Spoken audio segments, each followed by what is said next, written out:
a la mesa nuestra, porque finalmente lo que ha pasado durante esta campaña electoral, que ha sido una sucesión de ataques sanguinarios contra la candidatura de Pedro Castillo y que hoy continúan respecto de su gobierno, parte de una invisibilización, una deshumanización de todo aquello que este mainstream, que este statu quo tradicional limeño colonial, ¿no? Esta comarca virreinal instalada acá en Lima y que como capital de virreinato se aferra y que no termina de irse, no puede comprender cómo así todo el poder económico no logró ganarle una elección a un maestro campesino rural sindicalista y que se pone sombrero, porque resulta que ahora la élite limeña peruana con 30 maestrías y 200 PhDs en Europa y en Estados Unidos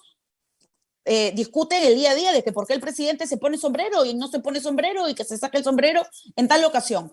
Es una cosa ya patológica y lamento tener que decirlo de esa manera porque no es nada feliz, pero es así, ¿no? Yo tengo 37 años y he visto frente a mis ojos durante estos últimos meses cómo personas con las que por supuesto ideológicamente jamás estuve en la misma página, jamás digamos estuve de acuerdo ni compartí, pero quienes les tenía algún respeto porque eran figuras públicas que habían sido autoridad y que consideraba desde mi, al parecer, inocencia, gente seria, medianamente seria, y finalmente con una vocación real por servir al país, resultaron ser, pero de una manera muy colectiva, ¿no? Muy orgánica, un grupo de gente déspota, racista, discriminadora y profundamente ignorante de la patria.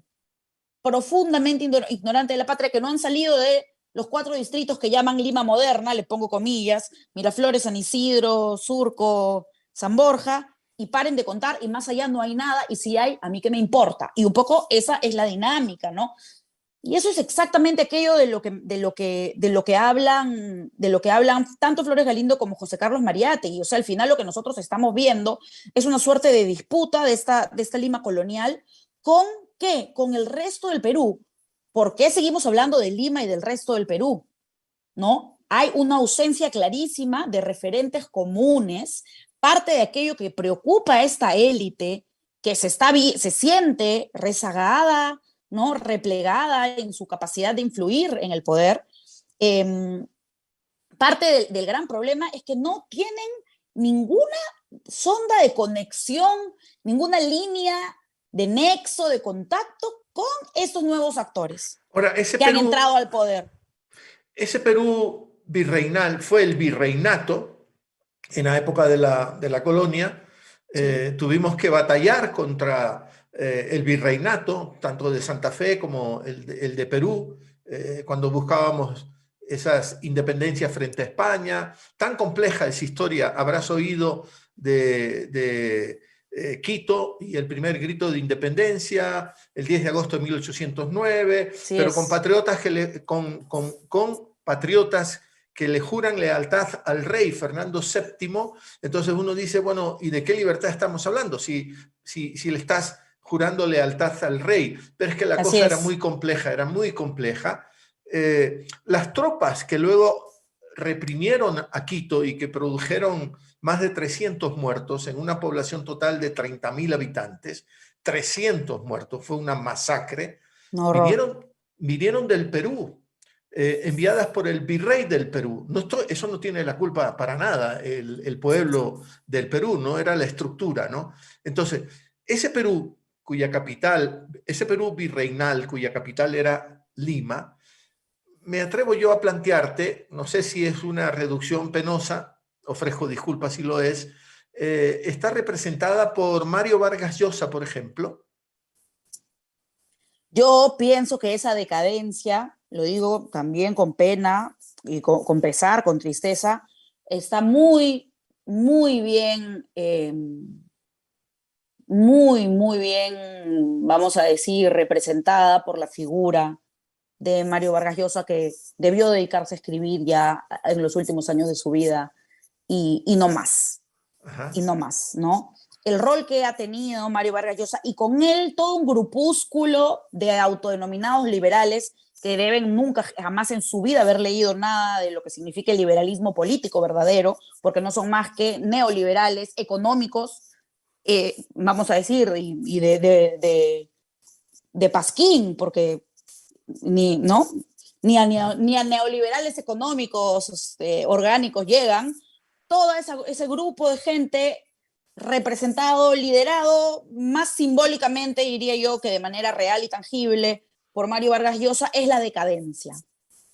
Es la decadencia y así se han hecho notar durante este periodo electoral. De hecho, ayer mismo han tenido un fracaso que es estrepitoso y sonoro, porque el Jurado Nacional de Elecciones ha recibido uno de los órganos electorales del Perú, porque está el Organismo Nacional de Procesos Electorales, la OMPE, y el Jurado Nacional de Elecciones. Y el Jurado Nacional de Elecciones del Perú ha recibido de la Fiscalía la conclusión ya final, de que no existió tal cosa como un fraude electoral, que no existió tal cosa como falsificación de firmas para la votación, no existió tal cosa como suplantación de votantes, y esas acusaciones generadas por este grupo liderado internacionalmente por Vargas Llosa, que andó por calles y plazas diciendo que había habido un fraude electoral, ha sido derrotado ayer por la justicia, ¿no? Ha sido derrotado ayer por una investigación que